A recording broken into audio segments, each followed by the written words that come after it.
सहयोगी विनोद हमारे साथ जुड़े हुए हैं, सीधा विनोद के पास आपको लिए चलेंगे। सुप्रभात विनोद, क्या कुछ कह रहे हैं आज के अखबार, क्या अपडेट्स?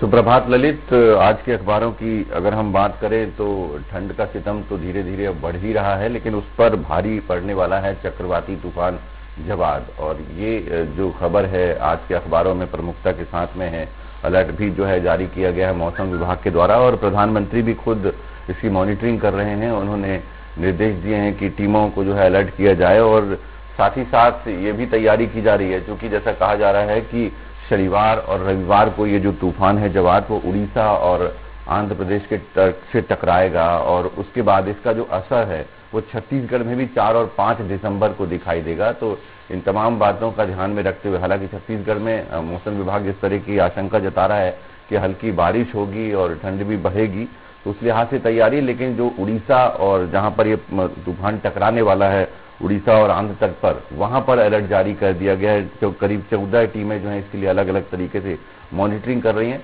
दूसरी तरफ अगर बात करें ललित, तो करीब 95 के आसपास जो ट्रेनें हैं जो उस रूट पर चलती हैं उनको रद्द कर दिया गया है, ताकि किसी प्रकार की कोई जनहानि ना हो, क्योंकि आशंका ये भी जताई जा रही है कि इसके बाद जल भराव की स्थिति पैदा हो सकती है सड़कों पर, और तूफान जिस गति से चलेगा उसमें पेड़ उखड़ कर सड़कों पर गिर सकते हैं। तो इन तमाम बातों का ख्याल रखते हुए जो है ये निर्देश दिए गए हैं कि जो एसडीआरएफ और एनडीआरएफ की टीमें हैं वो अलर्ट पर रहें और उन तटों पर नजर रखें जहां पर कि रहवासी रहते हैं।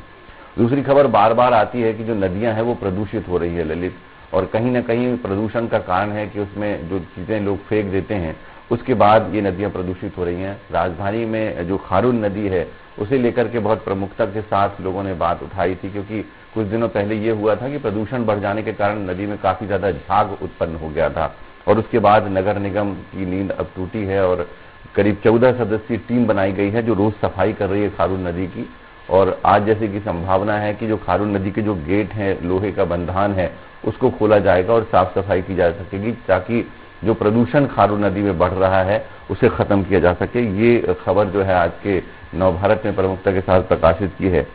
दूसरी तरफ बात करें ललित, तो लगातार हर दिन ये खबरें आ रही हैं अखबारों के जरिए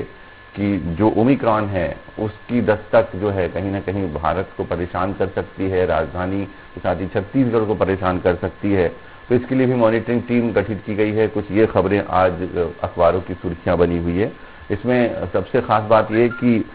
करीब राज्य में 51 के आसपास जो लोग हैं वो विदेशों से लौटे हैं और उनके आरटीपीसीआर टेस्ट कराए जा रहे हैं। जैसा कि पहले ही राज्य सरकार ने निर्देश दे दिए थे कि जो भी लोग विदेशों से आ रहे हैं उनका आरटीपीसीआर टेस्ट कराया जाए, उन्हें 7 दिन के लिए होम क्वारंटीन किए जाए और उन पर नजर रखी जाए, क्योंकि लगातार विदेशों में जिस तरह से मामले बढ़ रहे हैं उसमें भारत की भी चिंता है और तमाम उन राज्यों की चिंता है जहां से लोग विदेशों से बाहर लौट रहे हैं। तो कहीं ये ओमिक्रॉन जो है जिस तरह की तबाही और जिस तरह की परेशानी वहां पर पैदा कर रहा है उस तरह की स्थितियां यहाँ पर पैदा ना हो, इस बात का ख्याल रखने के लिए भी अलर्ट करने की जरूरत महसूस की गई है। और तो चाहे वो स्वास्थ्य महकमा हो, प्रशासनिक महकमा हो, सभी को अलर्ट रहने के लिए किया गया और मॉनिटरिंग टीम के जरिए निगरानी भी की जा रही है।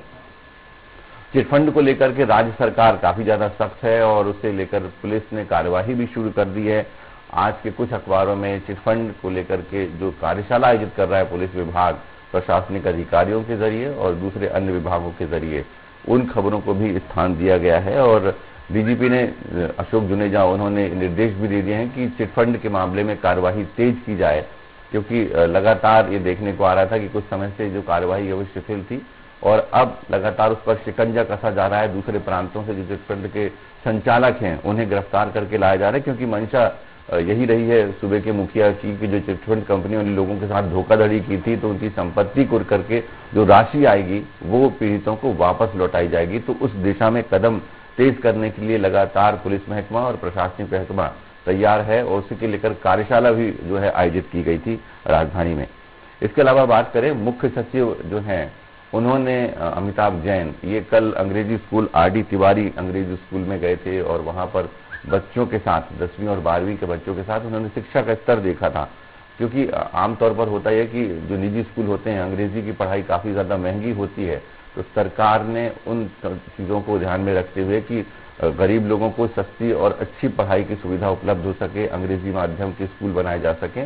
तो इस तरह की जो स्थितियां थी उसको लेकर के मुख्य सचिव खुद पहुंचे थे और उन्होंने वहां पर पढ़ाई का स्तर दे देखा। वो बच्चों की तरह बच्चों के बीच में बैठे और जो शिक्षक पढ़ा रहे थे उन तमाम चीजों को उन्होंने देखा और फिर उसके बाद बच्चों से उन्होंने अपनी पूरी जिंदगी की शैक्षणिक सफर का जो है अनुभव साझा किया, उन्हें एक प्रकार से मार्गदर्शन भी दिया।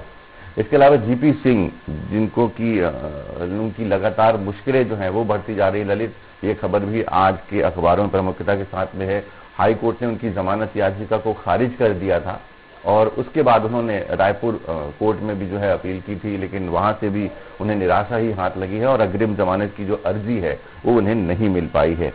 इसके अलावा निगम की अगर हम बात कर लें ललित, तो आज के भास्कर में ये खबर है कि निगम के 15 गांव में अवैध प्लाटिंग का कारोबार चल रहा है। ये बिलासपुर हो, राजधानी हो या और बड़े जो महानगर है वहां पर स्थिति कुछ ऐसी ही देखी जा रही है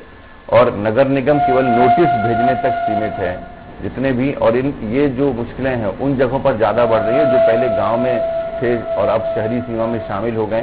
उनमें बहुत ज्यादा ये स्थितियां पैदा हो रही कि अवैध प्लाटिंग जो है वो कर दी गई है। तो नगर निगम अब किस तरह से सख्त रवैया अख्तियार करता है, इन खबरों को भी जो है आज स्थान दिया गया है आज के अखबारों में।